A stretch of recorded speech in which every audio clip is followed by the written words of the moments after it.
నడిచినా కూర్చున్నా మోకాళ్ళ నొప్పులు వస్తున్నాయా? ప్రాణ పెయిన్ క్లినిక్ లో అధునాతన చికిత్సతో మోకాళ్ళ నొప్పులు తగ్గించుకోండి. హాయ్ హలో నమస్తే, మనందరికీ నచ్చే మనం టీవీకి స్వాగతం.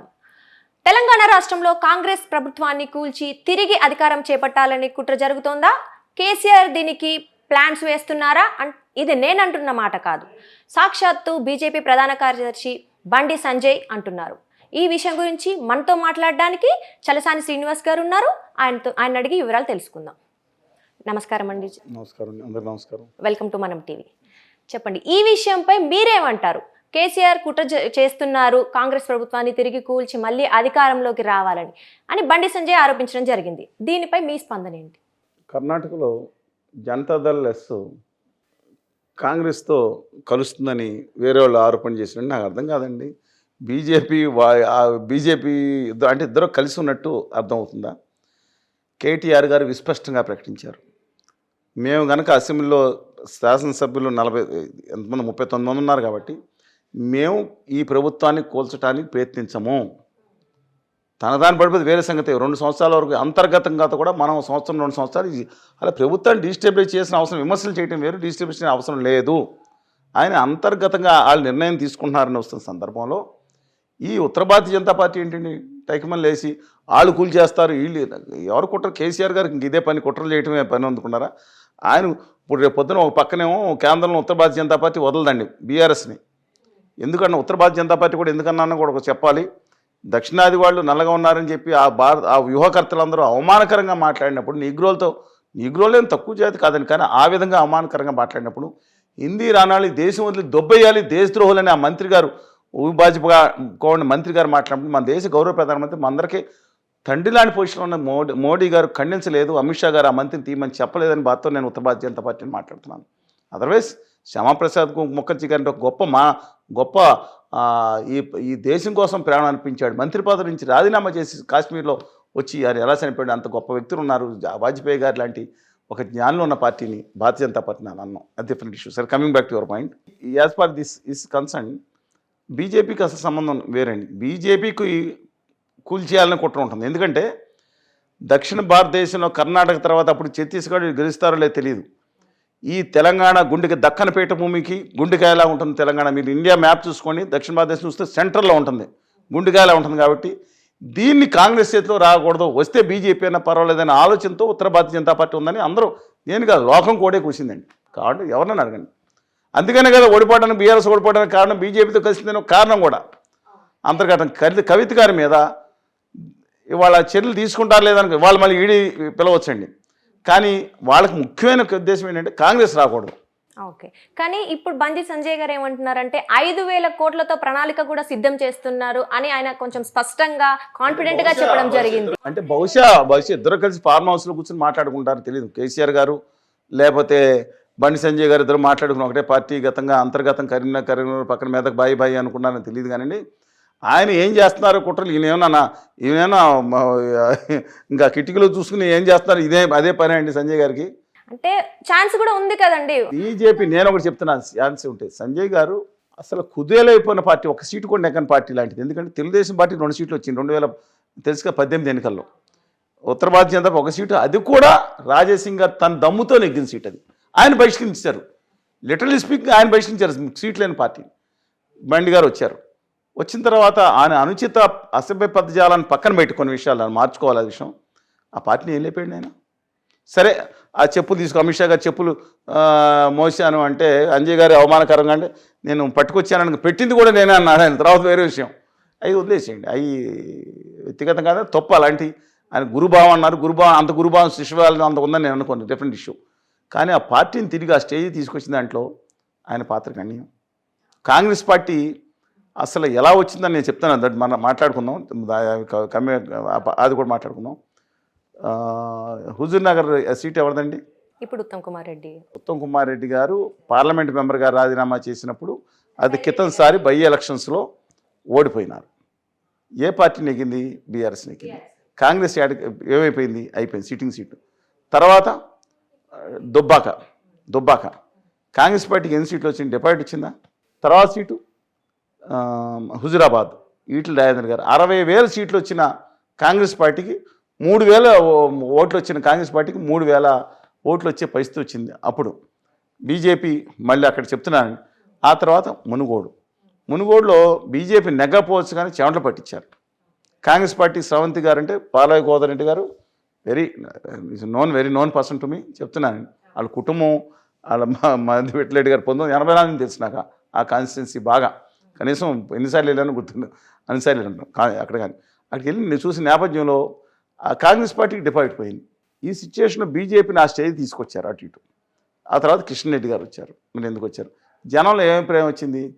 వీళ్ళిద్దరూ ఒకటే రాబాయ్ అని వచ్చింది. అదే రేవంత్ రెడ్డి గారి మీద ఏమేమి ప్రేమ వచ్చింది? హింసపడ్డాడు ఆయన. కూతురి పెళ్లి రోజు, ఒకటే కూతురు అండి ఆయనకి, ఒకటే కూతురు ఎంగేజ్మెంట్ రోజు కండిషనల్ బెయిల్ వచ్చింది. ఏమని? నువ్వు నీ కూతురు దగ్గరికి వచ్చిన ఏ రాజకీయ నాయకుడితో మాట్లాడుతూ లేదు. చంద్రబాబు నడిచారు, మాట్లాడకూడదు, వీడియో కెమెరాలు. కానీ అసలు వేదనలకు ఎదురొద్ది నిలబడ్డాడు. ఆయన కూడా కొంచెం అనుచిత పద్యాలను చేశాడు, తప్పది. ఐ డోంట్ వాంట్ సపోర్ట్ అండి. ఎవరైనా సరే కేసీఆర్ గారు చేశారు. వాళ్ళు ఇంతకుముందు ఆంధ్రాన్ని వాళ్ళు చేశారు, వీళ్ళు రివర్స్ అయ్యారు. సరే ఏది ఏమైనా సరే నా అభిప్రాయం ఏంటంటే, ఇవాళ రేవంత్ రెడ్డి గారిని ఇవాళ వీళ్ళు ఏదో చేద్దామని అనుకుంటే ఐ డోంట్ ట్రస్ట్ అండి.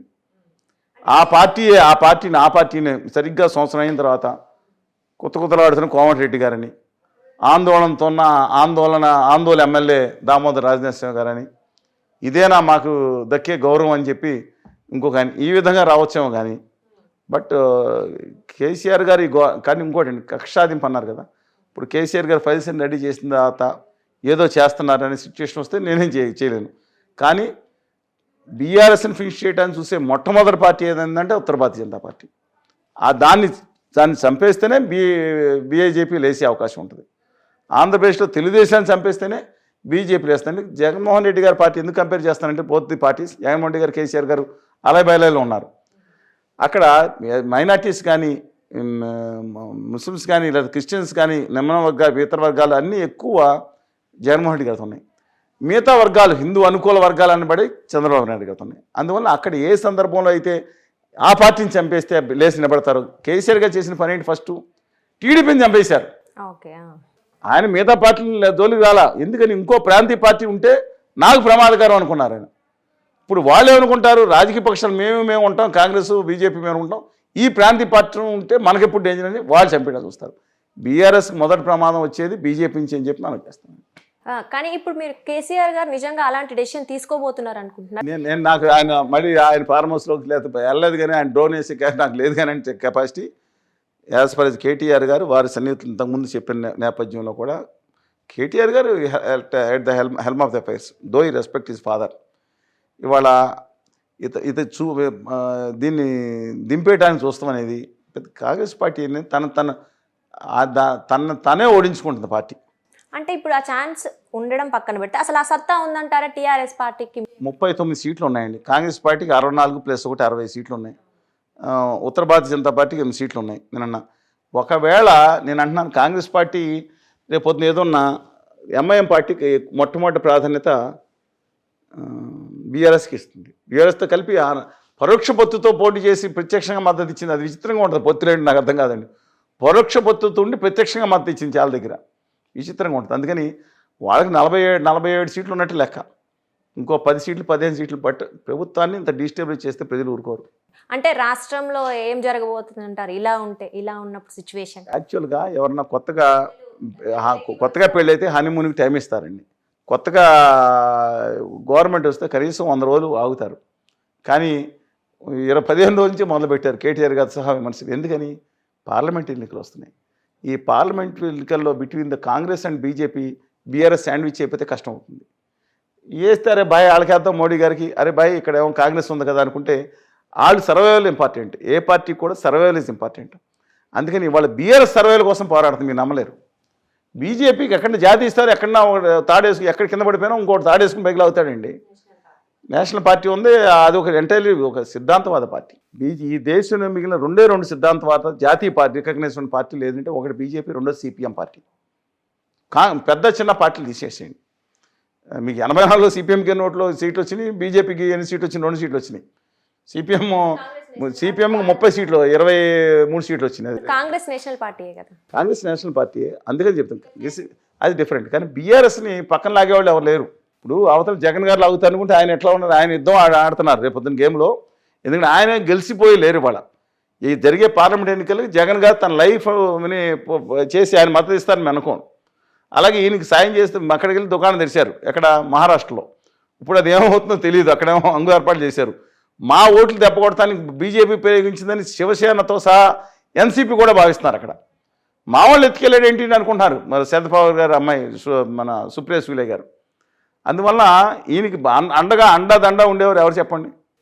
Please inform me. ఎవరు ఈ దేశంలో ఆయనకు అండగా ఉండేవాడు, ఆయన నమ్మి అండగా ఉండేవాడు? ఆయనే నిలబడాలి కేసీఆర్. మళ్ళీ రావాలంటే బీఆర్ఎస్ని టీఆర్ఎస్కి మార్చాలి. మళ్ళీ ప్రాంతీయంగా నా హక్కుల కోసం ఆత్మగౌరవం ఉంటేనే పార్టీ మళ్ళీ నిలబడే సూచనలు కొన్ని ఉంటాయి. ముఖ్యమైన ప్రమాదం ఏంటంటే కాంగ్రెస్ పార్టీకి ఉన్నట్టు అక్కడ కేటీఆర్ గారు, హరీష్ రావు గారు పబ్లిక్ లీడర్ అండి. మీరు వెళ్ళి ఉంటారు, ఆయన క్వార్టర్కి వెళ్ళండి లేదా ఎక్కడిని వెళ్ళండి, ఆయన ఉన్న రోజు 200 మంది ఉంటారు. ప్రతి ఒక్కరిని సమస్య పరిష్కారం చేయటం. కుటుంబంలో ఏం కలహాలు రావంటారా మీరు ఈ 5 ఏళ్ళు అపోజిషన్లో ఉండడం వల్ల? ఆయన ఎక్సలెంట్ పొలిటీషియన్ ఉన్నారు. కేటీఆర్ గారు నేను తక్కువ చేయను, కానీ కేసీఆర్ గారు కలిసేది లేదు. ఆ భారం అంతా ఈమె పెట్టారు. ఒకసారి అడ్మినిస్ట్రేషన్ చూసుకోవాలి. ఈ అడ్మినిస్ట్రేషన్ అంతా ఒక దగ్గరే, ఇక పనులు చేయటం ఇవన్నీ మీరు అవన్నీ వచ్చినాయి కదా అన్నీ. దీంతో పాటు పార్టీ చూసుకోండి. కష్టమైపోయి ఆయన పబ్లిక్ దూరం అయిపోయాడు. ఆ క్వార్టర్లో పడిపోయి దూరం అయిపోయారు. తక్కువ కానీ హరీష్ రావు గారు ఎంటైర్లీ డిఫరెంట్. ఏ ట్రూ పొలిటీషియన్ లాగా ఉంటాడు ఆయన. మీరు కలవండి ఆయన్ని. ఇప్పుడు నేను చెప్తున్నాను నాకు ఇప్పుడు. కానీ మేము ఎన్నిసార్లు కూర్చున్నాం, 10, 20 సార్లు, 50 సార్లు, 100 సార్లు టీవీలో కానీ బయట కానీ గట్టిగా మాట్లాడుకున్నప్పుడు వేరే సంగతి. ఓకే అండి, సరే. ఈ విషయంపై ఇంకా ఏం జరుగుతుందో మనం వేచి చూద్దాం. మా స్టూడియోకి వచ్చినందుకు ధన్యవాదాలు.